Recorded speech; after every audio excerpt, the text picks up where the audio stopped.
Hey, what's going on, everybody? Uh, I don't, I don't want to. I'm doing this video today because uh, two people asked me to do this video, and if it helps somebody, then that's great. A lot of people want to know what are the keys to a successful marriage, and I think the number one key to be successful in a marriage is to be present. Be in tune. Sometimes your partner doesn't know exactly how to express everything that they feel. Even if they are great communicators, there are going to be some things that are challenging to express or to put into words. And the only way to understand them is to feel their energy. Me and my wife, we have the type of relationship where she can feel when I'm happy. She can feel when I'm sad. I don't have to really tell her at all, and vice versa. Very important that you are present uh, in your children's lives, in your spouse's life. And you just want to be able to lean in to abstract their energy so that you can know what to do to keep them level and in harmony. Sometimes it will require you to step forward. Sometimes it will require you to step back. But even when you step back, you need to stay close enough because things may change. This in particularly for women because women make different and go through different types of changes for different reasons. So the best advice I could give you is to be very studious towards your partner. Men, it's a delicate balance because you have to be studious towards your partner, but you also have an assignment to do. And there are going to be times where you're going to have to make a decision about what's best for you and your family. And your spouse, your wife, may not agree with what you're doing. That's why it's so important for the both of you to be present so that you minimize the misunderstanding about the way you're moving, or they can understand, okay, I might not understand exactly what my husband is trying to do here, but I understand the dynamics of my husband.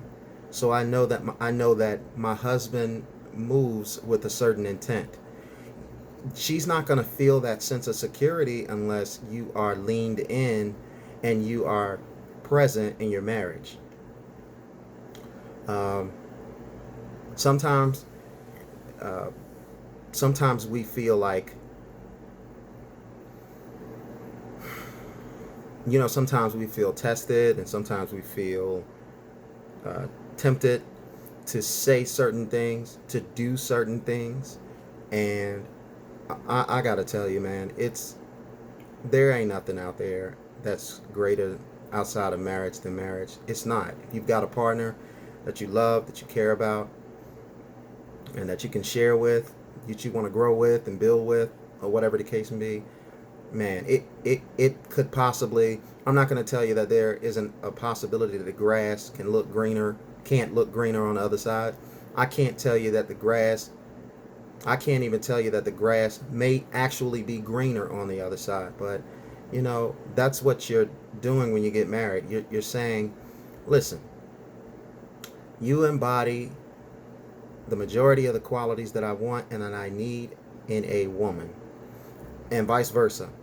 And the things that you don't embody that I want, those things are things that I don't need. Uh, do you require somebody to be a 10 on a scale 1 to 10? No, you don't require somebody to be a 10. Okay, I'll give you um, I'll give you an example. Okay, and this is just my opinion. Okay, my opinion. We won't even use any people, but let's just say this person is a 10 and this person is a 8. Okay, what I've noticed in my life far too often is you can find yourself more in love with an 8 than you can with a 10. You can find yourself have more fun with an 8 than you can with a 10. Sometimes a 10 is so out there in the stratosphere of women that they sometimes can be a little unrelatable. Now, I'm not saying that they aren't relatable, but what I'm saying is, listen, I appreciate you trying to strive to be with a 10, but 8s, 9s, and 10s are relatively in the same zone. Relatively. There are 8s that will knock your socks off. There are 8s that you can take anywhere and people say, my gosh, that woman is gorgeous. There are 9s that can be like, my goodness, this person is unbelievable. Because it's really, yes, I know that beauty is in the eye of the beholder, but sometimes we talk things up. And I know us men, we are visual creatures, so it has an importance to us. Uh, but if you're like insanely attracted to a woman who's an 8 and she knows she's an 8, then she knows she's beautiful. But she's not lauding herself. You don't want a woman that thinks she's the most beautiful woman in the world. You want a woman that thinks she's a beautiful woman. Do you understand the difference between that? A woman who's obsessed with herself and her beauty is not something that you want. But you do want a woman who is concerned about making sure that she puts her best face forward. Okay? Because that's going to grant favor to you. So, yes, you do have to like the car before you buy the car. Okay, and I'm not talking about monetarily, but when you decide to marry a woman, you're buying her with your life, with your commitment. Those are the currencies that it takes, and your fitness for marriage. That is a currency that she will take. She needs a fit person for marriage. She needs a person who is paying in full with commitment. She needs those things. And I know that things happen in relationships. No one person on the face of this earth is perfect. And you want to make sure that you are just being conscientious of finding someone who is compatible with you, who has the energy level that you need to be able to carry out your visions that you're trying to carry out, and somebody that will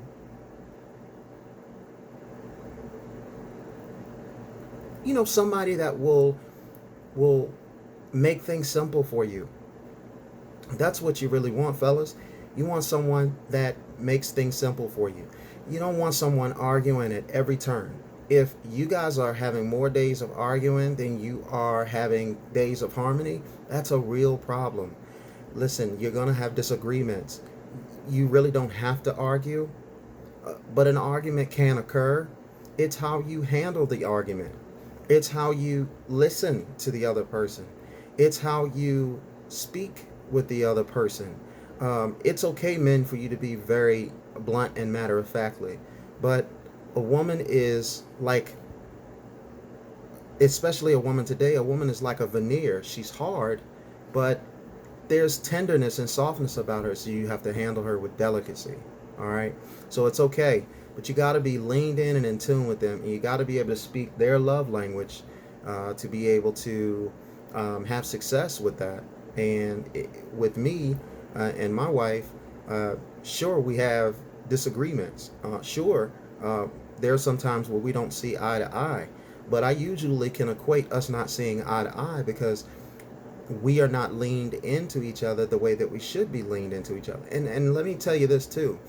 If you're looking for a marriage that's super duper exciting and everything every day is a complete adventure or whatever the case may be, that's not what marriage is. Marriage is a consistency.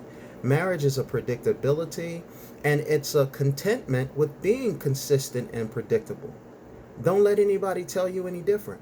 That doesn't mean that you can't go on trips, you can't go on adventures, you can't go here, you can't go there. But when you look back and you think back on your relationship with the person, and I've been with my wife for a long time, when you think about that, it's the most simplistic things. It's the most simplistic things that we did together that resonate in my memory.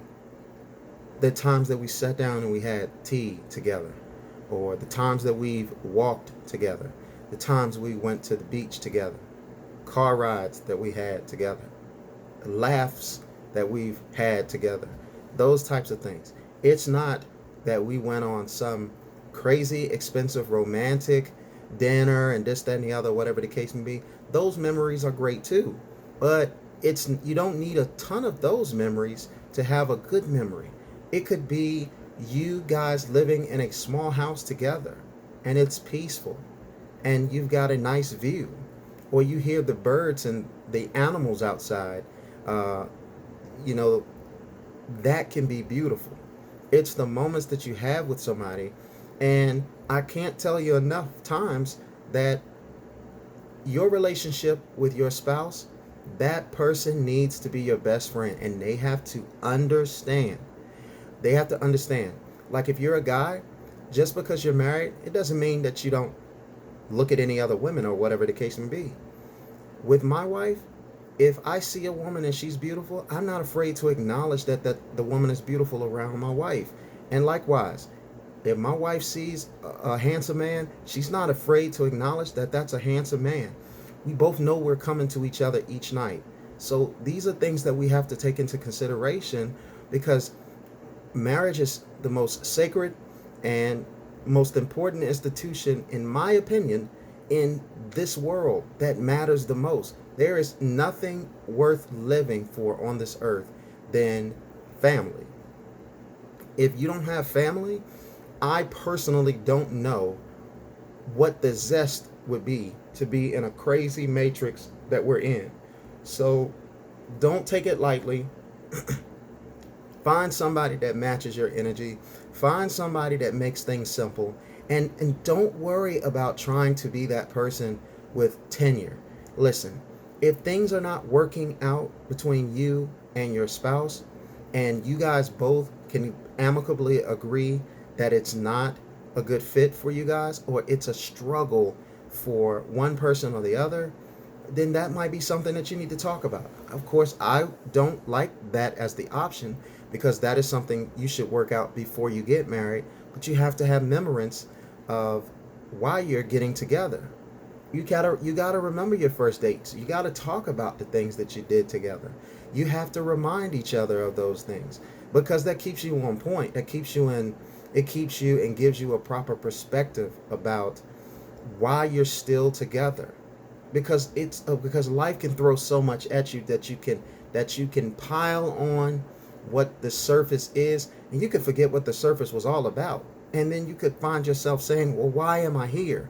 And then you leave that person, and then you're long gone down the road, and you think there's better things out there, there's plenty of fish in the sea, or whatever the case may be. And then when the dust moves and the dust settles and the reality of what you guys had is revealed again, you don't want to come into that memory, you don't want to come into that existence and go, wow, I threw it all away because we didn't take time to sweep our rug with regularity. You can't have a house. Even if you have a house, this is a great example. You can't have a house and the only thing you do every single day is, when you use something or have something, you put it back in its place. Because dust is going to collect in your house. You're going to have to dust in your house. You can't wake up every day, make your bed, clean your room, clean the dishes, mop the floors, and do that with continuum every single day of your life, and expect your house to stay clean. Your house is going to accumulate dust. You're going to have to dust in your house. You may not have to dust every single day, although it wouldn't be any problems doing that, but you're going to have to keep your house dusted. And you're going to have to keep your marriage dust free, because you don't want a dusty marriage. So, like I said, marriage is a beautiful institution. but also marriage can be a hellacious institution if you're not careful. So the best thing to do is to find a friend. That means focus and concentrate on being the best person that you can be. And ladies, fellas, you don't necessarily well, more so for the ladies. Ladies, you don't have to look for men anyway, okay? Just focus on concentrating on being the very best person that you can be. Don't get out there and spread yourself thin. Don't go out there and have all of these children if you haven't. If you have, listen, that's different. You do the best that you can, but there's someone for everyone, okay? But stop, if you've got children and this, that, and the other, whatever the case may be, you just have to understand that there is a possibility that the person that you meet in your life, uh, they may come with children too. Or so you can't be saying, well, I don't want to be with a man that doesn't have any children when you have children. That might be a better fit of a better understanding for each of you. So the two of you should embrace that. Um, if it's possible, nobody's going to be vested in your child like the parent of your child. So you just got to watch where you lay, man. You really do. Don't sleep with anybody unless you feel like you can take care of that person, man. Don't sleep with them unless you unless you intend to take care of them. And if you're not ready to take care of them, man, I would encourage you to think twice about that, because you can go out there and be as cavalier in the sex game as you want to, and then there's repercussions every time that you lay down with a person to have sex with them. It's just what it is. Um, and listen, I'm a big proponent that what makes sex great is what is between the chemistry between you and the other person. Because look, all men have penises and all women have vaginas. It is what it is. If a woman's not out there using up her vagina, she's gonna have a pretty tight vagina. And then if you're not out there going crazy, with your penis, then you're pretty much gonna have uh, yourself together down there, whatever the case may be. And of course, I know there's different shapes and sizes or whatever the case may be, but there aren't women running around looking for men with 12 and 13 inches or whatever the case may be, and there aren't men that's going out there looking for women that you know I don't know. You get my point. What I'm saying is, God made you adequate the way He made you, and for the right person, it's going to be the right thing. Okay. Every woman's not looking for somebody who is swinging down to the streets. She might not be looking for somebody who, with a microcosm, if you will. But in general, look, man, guys, stop doubting yourselves. Be confident in yourself. Be sure of what you can do. Be sure what you have to offer. Uh, Look for ways to be studious and uh, pay attention to women. Uh, Not to the point where you're getting off of your assignment, but to the point to have a basic understanding of them. Steve Jobs, he didn't know all of the nuances about technology, but he knew enough to understand the lingo. And that's why Apple grew into what it grew into. It's the same thing about women. No, we're not going to be able to understand women totally like a woman understands women, but we can understand our woman enough to be able to lean in, to have an anticipatory relationship of what a great relationship it is when the majority of the time your spouse knows what it is that you need, what it is you want, and they have a rhythm of you. That's it. You want to have a rhythm of each other, okay? And that's why it's important to make sure that you guys are vibrating on the same similar surface, okay? You guys want to make sure that your energy levels match. Don't settle for saying, okay, if you desire something, if you want something, there is a woman out there that's going to be cool with it. It's going to be cool with it. So whether it's you want this type of relationship or you want that type of relationship, maybe the type of relationship that you want is not conducive to most women. That's cool. That's okay. But I guarantee you there is a woman that she's looking for something like that too, and understands why you're looking for something like that. So be mindful and be conscientious of those types of things. Tara just getting me a drink. But that's all I want to say there. Keep your head up. Keep focused. Uh, Stop chasing these things in your 20s, thinking that, you're going to be able to go out there and you're going to be able to find perfection. If you run across a guy or a girl and they are good and they are of great quality and they are a great substance, grab on to that person. If you feel like you can build something with that person, because I'm going to tell you right now, in life, nothing is perfect. Nothing. There's not a perfect man or a perfect woman out there. But there is a person out there. There are people out there that are right for you. Find out what your energy is. Match that energy with someone else that has that similar energy. And you're going to be able to move as your desire relatively wants to move. All right? Man, I love you guys.